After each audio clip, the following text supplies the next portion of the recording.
Welcome back to the channel, Adventures Through Climate Change, where we take an armchair approach and try to figure out what the heck's going on with climate change, what we should be doing about it, if anything, where our money should be going. Should the government get involved? Should we as individuals and citizens take up certain things? And I mean, what's happening with the Earth? I think, how do I want to put this? I believe that it is a natural cycle, and I think our contributions to actual quote-unquote climate change is minimal.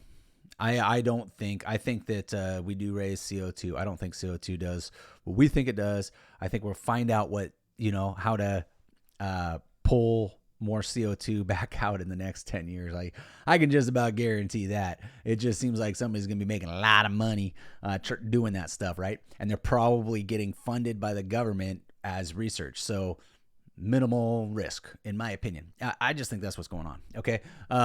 Today, what we are watching, let's get it over here. We're back to Undecided with Matt Ferrell 2 days in a row. Are you kidding me? And the reason why this video is 2 years older than the one we watched yesterday, which was pretty much brand new.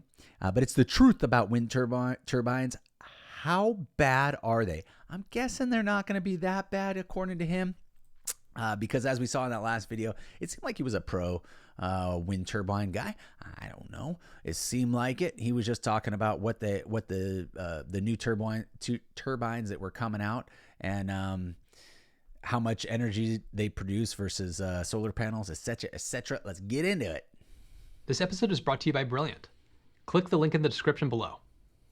Wind power is one of the most cost-effective, fastest-growing, and arguably underused sources of energy currently available to us.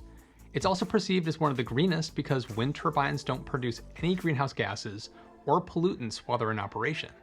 But that's the rub. When they're not in operation, meaning getting them in the ground and working out what to do with them once we take them down, they do have an environmental impact. With wind power adoption on the rise and turbines popping up along our coastlines and open spaces, what are the environmental impacts? In the grand scheme of things, how bad are they, and is there anything we can do to mitigate it? I'm Matt Ferrell. Welcome to Undecided. I love this guy's videos. I used to watch quite a few of them about a year or two ago. It's not too difficult to see why wind power is one of the most popular methods of energy generation, and has been for centuries. As long as there's enough wind to make them turn, turbines can be installed more or less anywhere there's a bit of free space, from fields and mountain ranges to way out at sea. You gotta be able to making them ideal for both large economies trying to decarbonize, as well as remote communities needing an easy source of power. The carbon footprint involved in making these things is huge. I was reading something, this was years ago, that it takes like 5 or 6 years before their carbon footprint is paid off with by the use of wind. And then how much,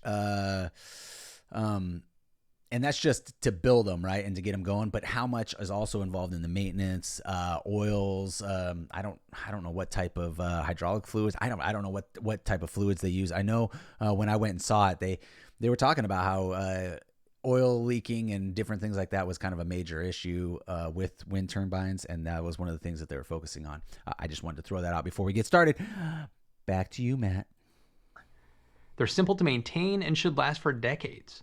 They're cheap to run, and their footprint is actually relatively small despite their size. Right. According to a survey of large-scale wind farms by the National Renewable Energy Laboratory in the United States, which has the highest wind power capacity in the world behind China, less than 1 acre per megawatt of power output capacity is disturbed permanently, and less than 3.5 acres per megawatt are temporarily disturbed during construction.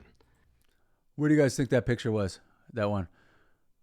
Sorry, I don't mean to keep stopping, but I want to say this might be Europe, but it almost kind of looks like Wyoming, parts of Colorado. I don't know. Kind of looks like that type of stuff.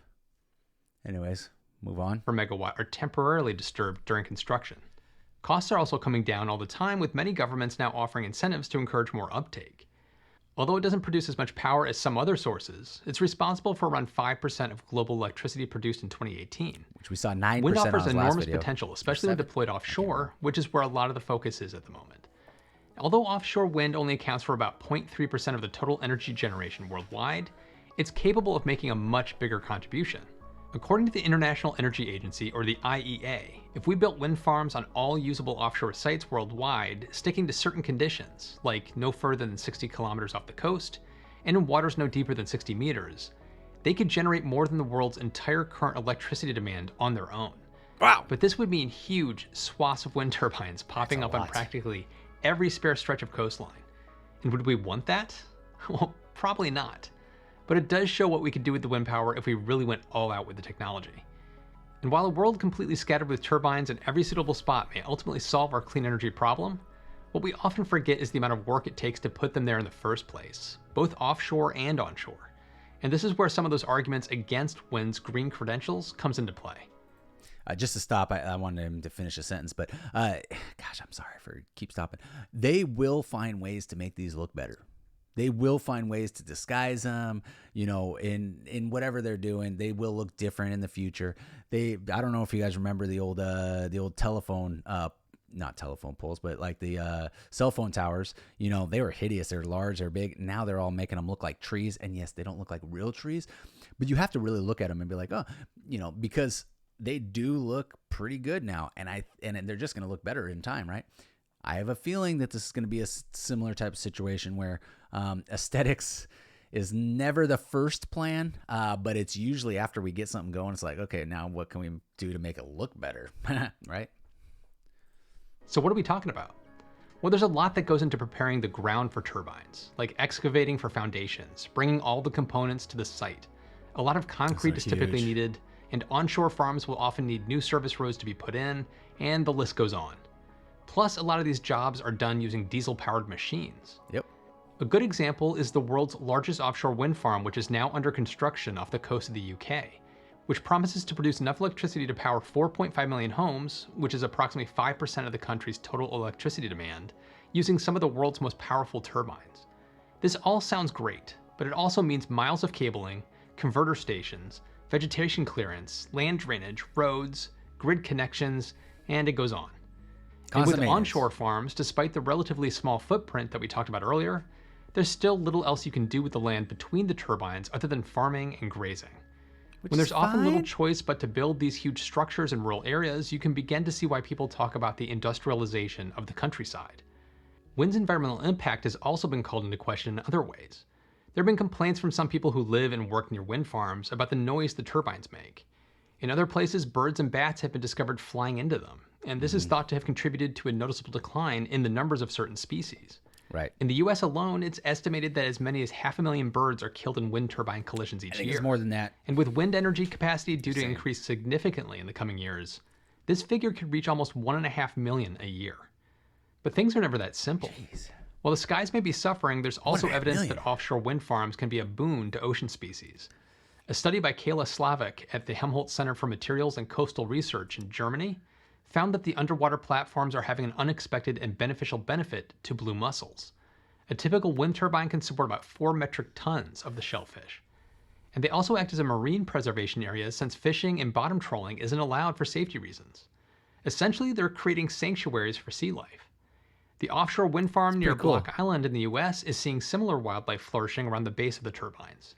Yeah. Despite some negatives, generally the world's public tends to lean in favor of more renewable energy technologies to fight climate change, including wind power, just as long as those turbines aren't built anywhere near where they live. The trouble is, with onshore farms in heavily populated countries, it can be difficult to avoid people entirely, especially when they're not afraid to put up some resistance. In Germany, installations have declined sharply due to lack of suitable land and the rise of people successfully campaigning against plans to build those turbines in their areas. It's dealt a blow to their carbon reduction plans. Another dilemma is what to do with these turbines once they come to the end of their lifetimes. How exactly do you dispose of these structures when they can be as big as a skyscraper and there might be hundreds of them on a single farm? The good news is that around 85% of wind turbines components can be recycled or reused, from the copper wiring and electronics to the gearing mechanisms. But the same can't really be said for the blades, which are usually made from a composite material such as fiberglass or carbon fiber, depending on their age. These materials are strong enough to withstand the extreme weather conditions that the turbines are often subjected to, but light enough so the turbines can actually turn. But when they need to be decommissioned, there's little else you can do with them but to bury them in a landfill or burn them through a process called pyrolysis. The landfill option is obviously not very eco-friendly, especially when the blades can be longer than the wing of a Boeing 747 and weigh up to 8 tons each. Yeah. This means that they have to be transported one at a time, and that's a lot of truck journeys. Plus, there's a lot of heavy machinery needed to cut up the blades before they're buried. With pyrolysis, the blades are chopped up, but then they're placed into high-temperature ovens to break down the composite fibers. This creates a material that can be used to make things such as paints and glues. But the process requires a lot of energy, so even though it can be thought of as a form of recycling, it's not all that green. All of this is a big issue at the moment because the turbines that were installed in the wind power boom of the 1990s and 2000s are coming to an end of life now, or are already there. It's likely only to get worse in the future too, as installations of wind turbines worldwide have increased by more than 5 times over the past decade. Right, 15 to 30 years. So unless we come up with new ways of getting rid of them, we're going to have an even bigger landfill problem further down the line. In that case then, maybe we should start thinking about making turbines from something else. Like, let's look at windmills, which is what turbines evolved from. Right. They were historically composed of wood and other sustainable materials, but it wasn't until the 1980s that the composites became the standard choice. We're now seeing incredible things being done with high-strength wood in the construction sector, such as huge tower blocks, and even some of the venues for the Tokyo Olympics. And some believe that we should be looking at wood again for wind power. In Sweden, they have just built the world's first wooden wind turbine tower, and plans are in place to scale this up in the future. In fact, there's a lot going on to repair some of the damage to wind power's reputation as a green energy source. For starters, it appears that there may be an alternative to burying or burning those used turbine parts after all. Washington-based Global Fiberglass Solutions has found a way of grinding up large pieces of plastic composites into tiny pellets, which then can be used in construction and manufacturing. For those newer blades, a company called Carbon Fiber Recycling has found a way to recycle carbon fiber waste, which was actually tested on wind turbines when they were doing their research. Their process separates the carbon fiber from the epoxy resin that was also used to make the blades. The carbon fiber is then chopped up into a form where it can then be used in a number of different industries, and the resin is turned into a fuel that goes back into powering the company's machines. So nothing ends up in a landfill. In the Netherlands, they're recycling in a different way. They've been using decommissioned blades to make slides, tunnels, and ramps for children's playgrounds, as well as bus stops and public seating. While in Denmark, plans have been submitted to build a bridge out of composite materials that were once part of a turbine. I love the industrial look. If you saw my office, like, you can't see my office now. One day I'll show you guys my office. But I got like industrial bookshelves, you know, got some piping and stuff and made some, you know, and I put up brick in different spots, but I like the industrial look. So seeing something like that, repurpose, I think it's beautiful. I think repurposing is not always beautiful, but it can be really beautiful. I think it's so cool. Elsewhere in Europe, a consortium of wind and chemical industry bodies has come up with a way of turning used fiberglass blades into a material that can be used in cement production, reducing the CO2 emissions by around 16%.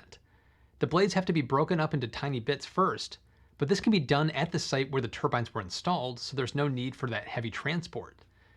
And in Poland, an urban tech startup has pioneered a new approach to wind power by building panels made up of vertical rows of small turbines.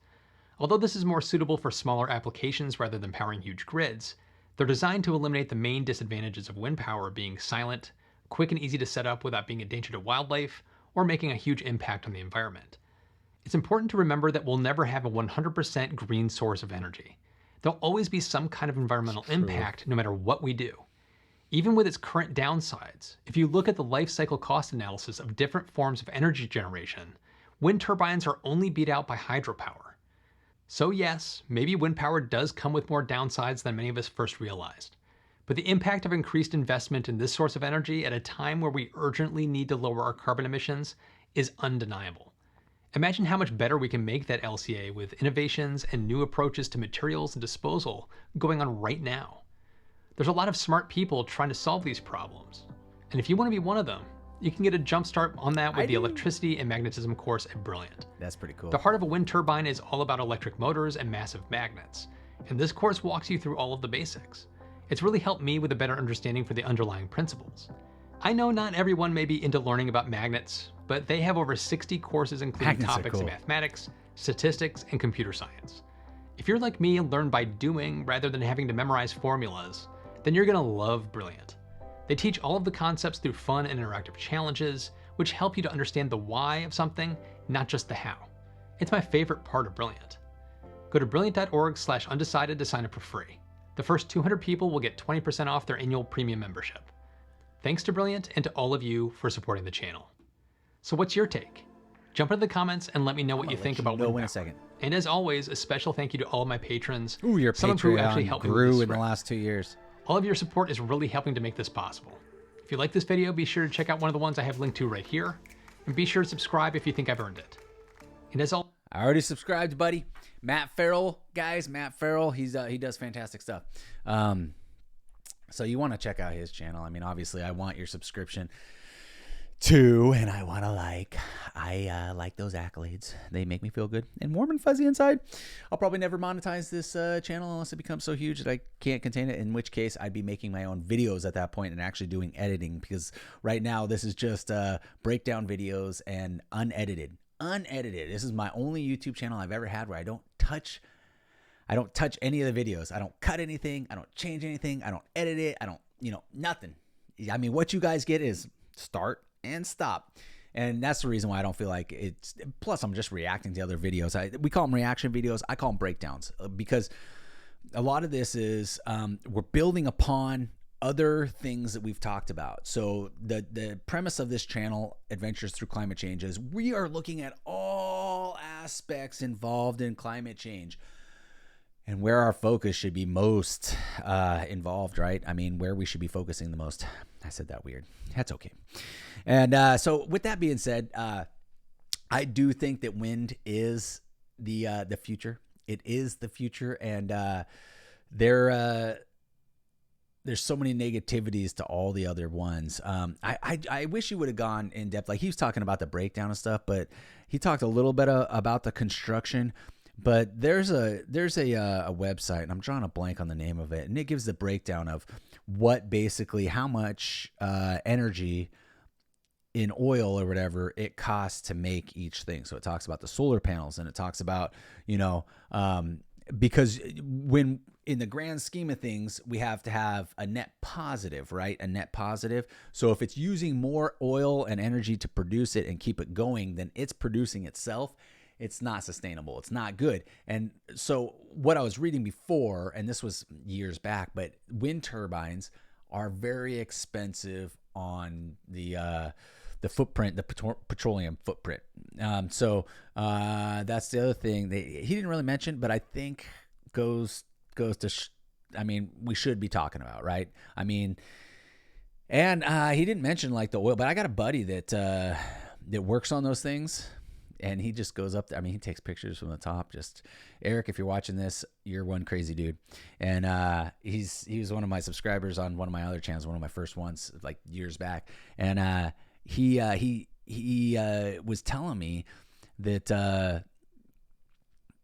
there's a lot more leaking, of oils and things than what they let on. Like, there's still some major issues. And when I said we went on a field trip when I was a kid, there was probably, I don't really remember, there was probably between 7, 8, 9, 10 dead birds we saw around there.